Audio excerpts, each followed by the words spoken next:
A major 28 years later theory coming true would oddly parallel another Cillian Murphy horror franchise.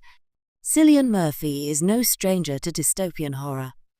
With his return to 28 years later, Danny Boyle's long-awaited continuation of the 28 days/weeks later saga, fans are buzzing about a popular theory that, if true, would bring an eerie parallel between 28 years later and another horror franchise Murphy once helped launch, A Quiet Place. It's a full-circle moment that could redefine both series and Murphy's career. At the heart of this growing theory is the idea that 28 years later will flip the franchise's formula. Instead of simply focusing on surviving the infected or evading military threats, the story may push towards something darker and more expansive. Global escalation and humanity's collapse into total silence, desolation, and isolation. Sound familiar? That's because it mirrors the terrifying themes Murphy explored in A Quiet Place Part 2, a film in which he joined Emily Blunt in navigating a post-apocalyptic world defined by the absence of speech, the terror of sound, and the bleakness of survival. What if 28 years later goes in the same direction? The theory, 28 years later will introduce a world on the brink of extinction. Unlike the previous two films that centered on localized outbreaks in the UK, fans speculate that 28 years later could widen the scope to a global narrative. The theory suggests the rage virus has spread worldwide, and now, 28 years later, entire continents have collapsed, governments have fallen, and communication between survivors is nearly non-existent. The few people left alive live underground, afraid to even speak out loud for fear of attracting the infected, who may have evolved over nearly 3 decades.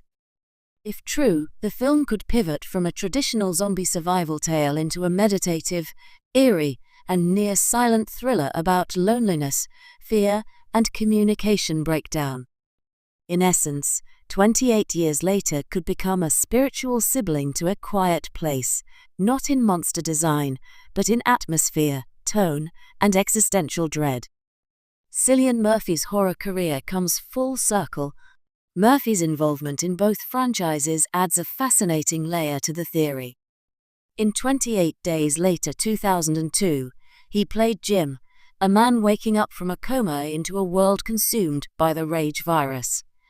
His portrayal of shock, confusion, and eventual grit became one of the most iconic horror performances of the early 2000s.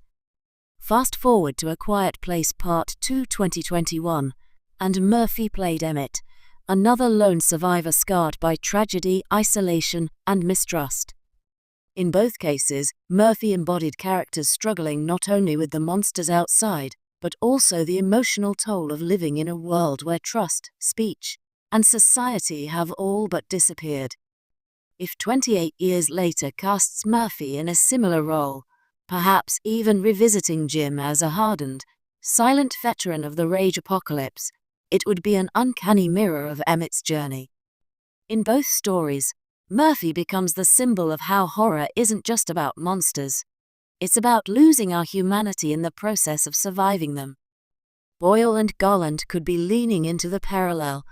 Danny Boyle and screenwriter Alex Garland are known for their cerebral, subversive storytelling. They rarely go for cliché horror. Instead, they prioritize atmosphere, emotional depth, and real-world fears, mass contagion, government collapse, the fragility of human connection.